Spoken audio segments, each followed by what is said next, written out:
Welcome to the NBA Coast to Coast podcast brought to you by thelines.com. Coming to you from the West Coast, Josh Lander, joined as always by Nate Weitzer on the East Coast. And we have a 13-game slate here on Tuesday. We're recording this before the national championship on Monday, as we've got plenty of lines up. In this video, we are going to be bringing you the Philadelphia 76ers playing host to the Boston Celtics. Nate will run through all that stuff for you guys. But in the meantime, I want to remind you to like and subscribe to that page. Continue to follow along. We're bringing you a couple of videos in our player props each and every weekday, continuing through the rest of this NBA season and postseason. Also head to thelines.com. That's where we're putting up all these picks as well, up on the site there. And we also have that odds finder tool I tell you about every time, so you can make sure you're getting the best juice back on all these bets you're making in the NBA this season. Nate, let's get into our game here. A couple picks from each of us in this Philly-Boston matchup. Yeah, it's pretty much open as a pick 'em. I mean, I guess Philly minus 2.5 in some places. Boston getting points. Boston plus 120 on the money line is where I would go here. The total is opened at 232.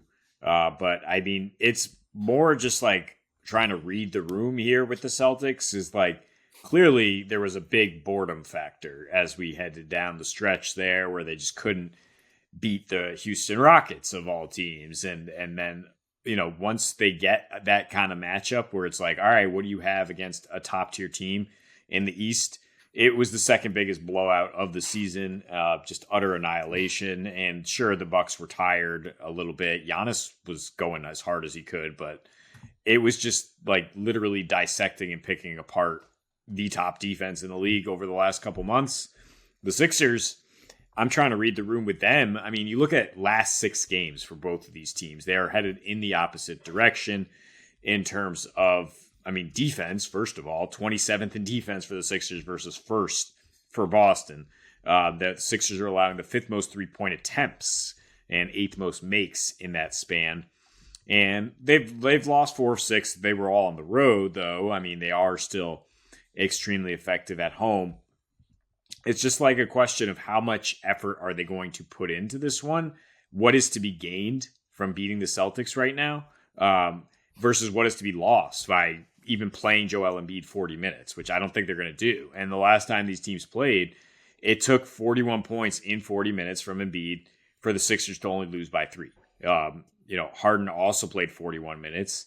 He's been struggling. His last 5 amidst the Achilles issue right now, 13 points per game, 10 assists to 4 turnovers, 100 offensive rating. He's shooting 34% from the field.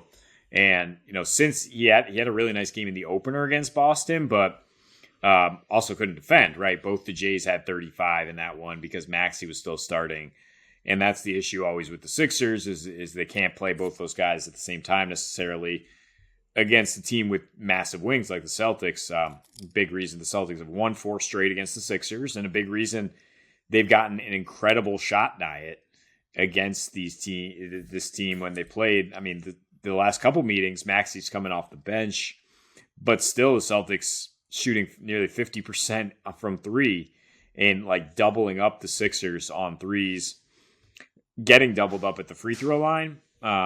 But again, last 6 games, number 1 defensive rating, number 2 limiting free throws. They're number 1 on the road for the entire season.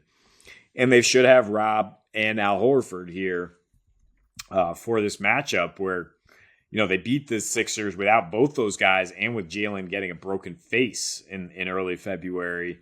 Then went ahead and beat them with neither of them. And, you know, you look at the numbers when you have Rob, Al, the Jays, and Derek White, and not just Marcus Smart, who they played, and that's kind of why that game was close, to be honest. I think all the chatter Joe Mazzulla's heard on sports radio, and there's a lot of smart guys out in Boston. There's a lot of not so smart on sports radio, but the smart ones have been, you know, lining up to say like Derek White just needs to play more. Like, just look at these numbers, use your eyes and play him more. And I think they have found something with those lineups. He will continue to play more.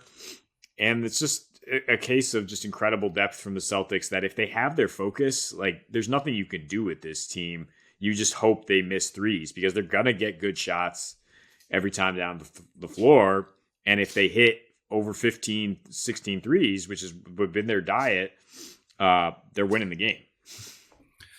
Yeah, and I mean, that's going to be the case with them forever right now in terms of the variance of their threes. Are they hitting them? If yes, I mean, to be honest, if yes, it's probably going to be a tough game for the other team, and you're going to get some blowouts of good teams like you saw last game. And then if no, like they still have an opportunity to win if they have sort of the defensive, presence of Robert Williams III. I think that's huge, and I think that was a big part of that Bucks game. You can make the argument he's more important against the Bucks for the Celtics than he is against the 76ers. And I wouldn't have said that until I started to look at some of Joel Embiid's stats versus this team, and it's a lot more correlated to whether or not Al Horford plays in terms of Joel Embiid's success against the Celtics team. And to be honest, a lot of Marcus Smart as well in terms of being able to come down from his spot and guard out there as well, even though sometimes he's the defender on Harden. Sometimes he's a little bit more, free safety and able to help on Embiid, and he's playing on someone who can't shoot so that he can be the help defender. My main point here is Robert Williams is more important as the backup to all of that against the Bucks. Joel is not necessarily coming at the rim with the speed that Giannis is, requiring a shot blocker to come up. Like Robert Williams and a lot of shot blockers, if they want to come over and double Joel, then they have the opportunity to, and he's become much better at passing out of it, but he hasn't been as successful against this team. And that's a big part of why I do believe in the Celtics, is that even if they're not going to be as potent, which, come on, man, I don't know how they could be as potent from deep as they were against Milwaukee. I know they could come close still, and they're capable of it, but regardless of if they come close or do that, just as important and more so in terms of if they're going to win the title is their defense. And it's been incredible for the last roughly 15 games. It's been the second best in terms of the rating. They have been playing at a decently fast pace, but this Sixers team has actually been playing at the slowest pace in the league in the last 3-4 weeks of the season. I'm going to move on to my pick in this one in terms of going under, and it's not quite as strong as I in terms of I would agree with you with Boston, and I like the juice you get there on a money line bet for the Celtics to win a game that, by the way, they need. I should just mention that as my last point for supporting you there in the money line. Like, they have 2 games to try to cover to get the 1 seed against his Bucks in 4 games. Not going to be easy, but possible. Even though the Bucks now have a few more easier games left, it's feasible. The 76ers need to cover 3 games to get over to win the Atlantic here against the Celtics and overtake them. They would have a shot if they win this game, and obviously now they're 2 back with 3 to play, but that's still a lot less likely mathematically. My main point being, I think you could see the 76ers fold if things get a little bit out of hand, the way that the Bucks kind of just folded and were like, look, we just need to win out and win 3 of our next 4 basically, and we can still get this 1 seed. We don't need to be as concerned with it. And I think the 76ers would fold in a similar manner. And then I'll just move on to the under. And another reason that would actually support the under is if this game does get out of hand, I mean, do the 76ers score 105 points? Even if the Celtics get to 120, 121 and they're hitting, wouldn't they start to sit some guys? So I know you can be scared of a 130 outburst from the Celtics once again, but the 76ers have been much better at defending the 3-point line, not necessarily than the Bucks, but in their own right. Obviously, D'Anthony Melton being a huge reason for that, and then PJ Tucker too, and the fact that even Tyrese Maxey's been out there a lot in the last. He didn't play very much in these first couple meetings against the Celtics, but he's been playing a lot lately. That would be the only other counter argument to an under, but still, like I said, this team's playing at the slowest pace with Maxey playing 36 minutes per game is the 76ers. So 3 of these last 4 went under, and the only time it went over in this matchup like that was because it was the first game of the season. It was just a lot of 3-point barrages. I'm not really sure which team. I mean, the Celtics were bad at defense for the first month of the season, or at least nowhere near what they were capable of and what they turned things around to and how good they are now. So I think that the defense of the Celtics, combined with the fact that I don't know how much the 76ers need this game, and they're better at guarding what the Celtics do. So it's a much more likely bet there for the under than the over in this one. Yeah, I agree totally that 232 is way too high. You would expect a game at least 227 or lower when these teams meet because of some of the slugfests we've seen. And that's with, the steady free throw parade for Joel Embiid, who, like I said, what is to be lost by trying to bang him in the paint right now when you had to sit him against the Joker, and then the Joker sits out an entire week. So basically gives the MVP to Embiid, and he no longer has to go out there on a mission.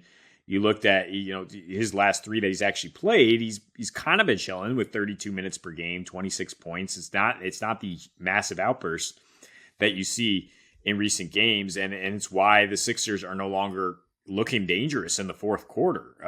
Since the All-Star break, they were the number 1 offense in net in the fourth, but their last 6, again, 23rd in net rating. versus Boston in their last 6, third in defense and net rating, which is definitely going to help you with that pace. Philly's playing under 90 in terms of their pace in the fourth. These teams, I mean, Boston does like to come out hot and score a lot, but then if it's still close in the fourth, they slow it down. So, I mean, even though they've gone over in 5 straight on the road as Boston, I think when these two teams get together, it does kind of get slowed down. And I wouldn't be surprised, if Harden actually doesn't even play in this one. If he, he's been missing games. He does duck the moment a lot. I mean, not that this is a big spot for the Sixers. It's just I would actually feel more comfortable betting the Celtics and the under if Harden plays, because he's been playing and struggling. He's been shooting poorly, turning the ball over. But yeah, either way, I think the Celtics are going to be able to win this one. I have slightly less confidence in the under, just because there's been a lot of variance. When you shoot that many threes, there's going to be. But yeah, I do think the under is the better play. Yeah, I agree. And I mean, if you want to just, quantify it, like much more likely that much more comfortable with that money line and more of like a unit on that, maybe a half on the under, just to bring another bet into play if you wanted it. But definitely a lot more conviction there with the Celtics in this one, and just the way that I think this game might turn out. Look, don't underestimate the role players who will bring it for the 76ers, and they are good. But if it's coming down to, the Celtics needing to take care of business and are focused, like you said, like what is the mindset of each of these teams coming in? Just see like the starters for the Celtics being so focused that I'm not quite concerned who is also focused on the 76ers, just because it'll be their role players. So that's all the time we have for you in this one, though. Make sure to like and subscribe to that page. Check out the other videos we have up for you, including those player props. And until we see you next, happy betting.